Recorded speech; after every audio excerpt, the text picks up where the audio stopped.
অবনীন্দ্রনাথ ঠাকুরের লেখা চাঁদনী গল্পের একটি ছোট্ট অংশ। কোনো এক গ্রামে দিঘির ধারে এক ব্রাহ্মণ ও ব্রাহ্মণী বাস করতেন।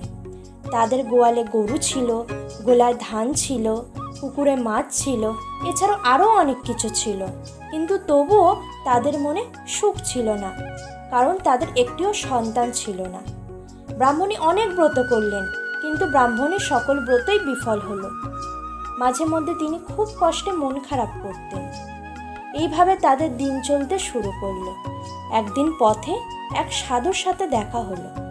ব্রাহ্মণী সাধুকে তার সব সমস্যা বললেন। সাধু ব্রাহ্মণীর কথা শুনে চন্দ্রায়ণ করার নির্দেশ দেন।